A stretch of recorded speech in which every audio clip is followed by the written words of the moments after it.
Hello everyone, कैसे हैं आप लोग। स्वागत है आपका हमारे YouTube channel learn about general disease में, जहां आपको मिलती है दवाओं के बारे में संपूर्ण जानकारी। आज हम बात करने वाले हैं ओलेंजापाइन टैबलेट के बारे में, जो कि साइकाइट्रिस्ट डॉक्टर की फर्स्ट चॉइस मेडिसिन है। इस वीडियो में हम बात करेंगे कि यह कौन सी क्लास की मेडिसिन है, कितनी स्ट्रेंथ में मिल जाएगी, मार्केट में किस ब्रांड नेम से मिलती है, कहाँ कहाँ इसका यूज किया जाता है, कितनी डोज में यूज करते हैं तथा लेते समय क्या क्या साइड इफेक्ट हो सकते हैं, सब डिटेल में बात करेंगे इस वीडियो में। इसलिए वीडियो में अंत तक बने रहें, जिससे वीडियो में बताई गई संपूर्ण जानकारी आप लोगों को मिल सके। और उससे पहले चैनल पर नए हैं या चैनल को अभी तक सब्सक्राइब नहीं किया है तो चैनल को सब्सक्राइब कर दीजिए और बेल आइकन को प्रेस कर लीजिए, जिससे हेल्थ से रिलेटेड ऐसी वीडियो का नोटिफिकेशन आप लोगों को पहले से मिल जाए। तो चलिए आज कुछ नया सीखते हैं। तो ओलेंजापाइन एक एंटी साइकोटिक क्लास की दवा है, जो मस्तिष्क में पाए जाने वाले केमिकल डोपामाइन तथा सेरोटिन को प्रभावित करके कार्य करती है। ओलेंजापाइन मानसिक बीमारियां अडल्ट या फिर बच्चों में जिनकी उम्र 13 वर्ष से ज्यादा है ठीक करने के लिए प्रयोग की जाती है। यह एक एंटी साइकोटिक मेडिसिन है, इसलिए इसको डॉक्टर की सलाह पर ही लिया जाता है। यह आपको इंजेक्शन तथा टैबलेट दोनों ही फॉर्म में मिल जाएगी। अब बात कर लेते हैं ओलेंजापाइन टैबलेट की स्ट्रेंथ के बारे में। तो यह आपको 2.5 mg, 5 mg, 7.5 mg, 10 mg तथा 20 mg की अलग अलग स्ट्रेंथ में अवेलेबल है। अब बात कर लेते हैं इस टैबलेट के कुछ पॉपुलर ब्रांड नेम के बारे में। तो ब्रांड नेम में आपको ओलिज टैबलेट के नाम से मिल जाएगी, ओलिजा टैबलेट के नाम से मिल जाएगी, जेपरेक्स टैबलेट के नाम से मिल जाएगी, टोलाज टैबलेट के नाम से मिल जाएगी, ओलेज टैबलेट के नाम से मिल जाएगी तथा डोपिन टैबलेट इत्यादि के नाम से आपको मार्केट में मिल जाएगी। और इसके अलावा भी आपकी एरिया में आपको जिस नाम से मिले आप उस नाम से ले सकते हैं, होगा उसमें ओलेंजापाइन ही। अब बात कर लेते हैं इस टैबलेट के यूजेस के बारे में। तो यह एक एंटी साइकोटिक मेडिसिन है, इसलिए मानसिक रोगों को ठीक करने के लिए इसका प्रयोग करते हैं, जैसे कि साइजोफ्रेनिया तथा बाइपोलर डिसऑर्डर। अब बात कर लेते हैं साइजोफ्रेनिया के बारे में। तो साइजोफ्रेनिया एक प्रकार की मानसिक बीमारी है। इसमें व्यक्ति साइकोसिस का शिकार हो जाता है, मतलब कि व्यक्ति ऐसी मानसिक स्थिति में पहुंच जाता है जहां व्यक्ति को कल्पना तथा वास्तविकता में अंतर करना मुश्किल हो जाता है। और अब बात कर लेते हैं इसके लक्षण के बारे में।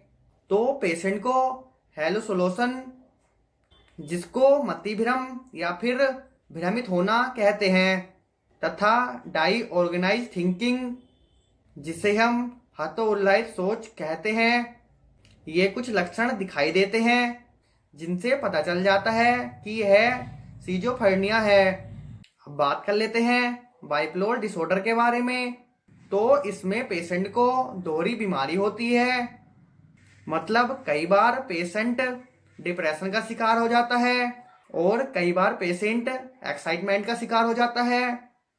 एग्जाम्पल की बात करें तो जैसे कि कोई स्टूडेंट है और उसके एग्जाम नज़दीक हैं और एग्जाम में पढ़ने के लिए सिलेबस को देखता है, तो उसको ज़्यादा सिलेबस लगने की वजह से डिप्रेशन हो जाता है और वो स्टडी नहीं कर पाता, तथा कुछ समय बाद बहुत ज़्यादा एक्साइटेड हो जाता है और बुक लेकर पढ़ने बैठ जाता है, और फिर कुछ समय पढ़ने के बाद फिर से डिप्रेस्ड हो जाता है।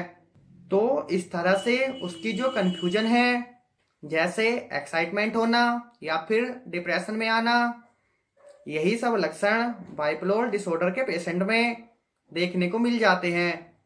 और इसके अलावा generalize anxiety disorder, panic disorder, post traumatic stress disorder, Tourette syndrome, जो बचपन से ही दिखने लग जाते हैं। इसके लक्षण में पेशेंट का बार बार पलकें झपकाना और बिना मतलब के एक्सप्रेशन देना इत्यादि हैं। और पेशेंट का हकलाना, जिसमें पेशेंट कोई वर्ड बोलने के लिए बार बार बोलता है जिससे उसको बोलने में दिक्कत आती है, तो उसमें भी इस टैबलेट का प्रयोग किया जा सकता है।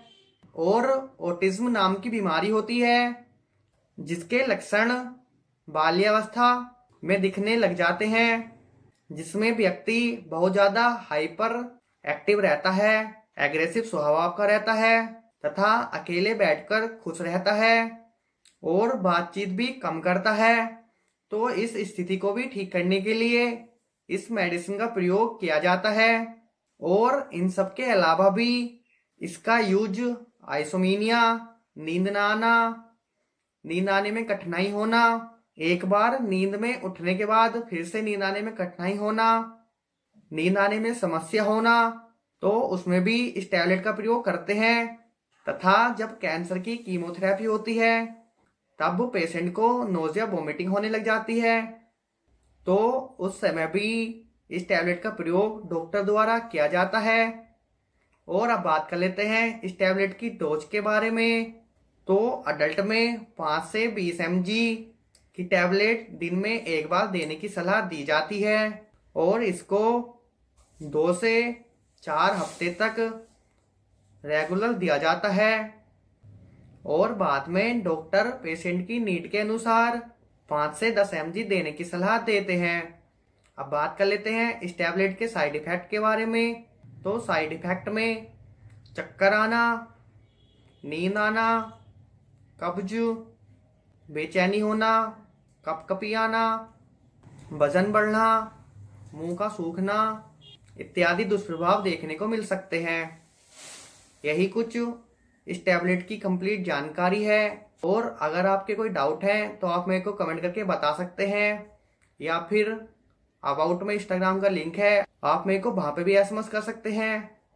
आई होप आपको वीडियो पसंद आई हो तो वीडियो को लाइक कीजिए, अपने फ्रेंड के साथ शेयर कीजिए। तो चैनल को अभी तक सब्सक्राइब नहीं किया है तो चैनल को सब्सक्राइब कर लीजिए और बेल आइकन को प्रेस कर लीजिए, जिससे हेल्थ से रिलेटेड ऐसी वीडियो का नोटिफिकेशन आप लोगों को पहले से मिल जाए। मिलते हैं फ्रेंड्स नेक्स्ट वीडियो में हेल्थ से रिलेटेड ऐसे ही नए टॉपिक के साथ। जय हिंद, जय भारत।